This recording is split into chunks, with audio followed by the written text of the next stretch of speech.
प्रोज्झितकेतवत्र परमो निरमत्सराणां सतां वैद्यं वास्तवमत्र वस्तु शिवदं तापत्रयोन्मूलनम् श्रीमद्भागवते महामुनिकृते किं वा परेरीश्वरः सद्यो नित्यमरुध्यते तु पृथिवी शुश्रूषविक्तक्षणा अत्यन्तं प्रजराक्षयायुधमनोपत्यारदेवाश्रया अन्यान्तिं भजनो श्रवासमदमो गादन्तया कालयो। हृदय में भगवान के प्रति आस्था तभी जागृत होगी जब हमारा आचरण शुद्ध होगा, आहार शुद्ध होगा, विचार शुद्ध होगा। क्योंकि हमारे हृदय में केवल भजन तभी जागृत हो सकता है यदि हमारी भजन बल प्रबल है। जब तक हमारा भजन बल प्रबल नहीं होगा तब तक भजन बल की जो स्थिति है वो हमारे जीवन में अंधकार रूपी रहेगी। हम अंधकार की ओर जाएंगे, हम अंधकार का सेवन करेंगे। इसलिए हमारे यहाँ 3 कर्म है, इसे कहते हैं प्रायश्चित्त, प्रारब्ध और वर्तमान।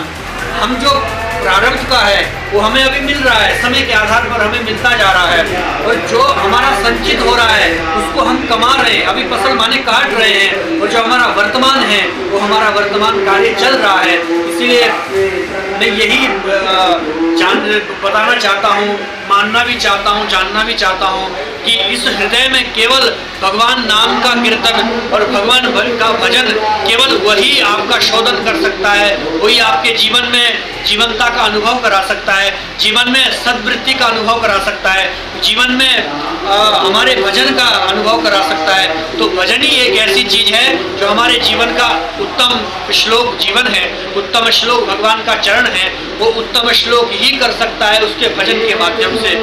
यही हमारी प्रेरणा।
महाराज, तुलसीदास जयंती के अवसर पर हनुमत धाम में अखंड रामायण पाठ का आयोजन किया जा रहा है। कार्यक्रम क्या कुछ है? जय श्री कृष्णा, राधे राधे। मैं यही विनती करता हूँ जो यहाँ हो रहा है, जो हनुमान जी के लिए हो रहा है, तुलसीदास जी के लिए हम कर रहे हैं, जो भी मतलब उनकी वाणी जो है उसको हम जो है गायन कर रहे हैं, और उस गायन से हमारा जीवन तृप्त होगा, ये निश्चित है। हमारा जीवन जो है वो जीवन जीने की एक कला है। जब माँ बाप एक जीवन जीने की कला देता है बच्चे को, शौचाचार, शिष्टाचार, सदाचार, सभ्याचार की, उसी प्रकार से रामायण भी हमें एक शिक्षा दे रही है, एक मार्ग दे रही है जो हमें जीने की कला प्राप्त करती है। ये महाराज, जैसे कि आज के दौर में लगातार लोगों के जो है हमारे जो धार्मिक जो कार्यक्रम होते हैं उनसे बहुत कम लोग उनमें दिखाई देते हैं, आप इसको क्या मानते हैं?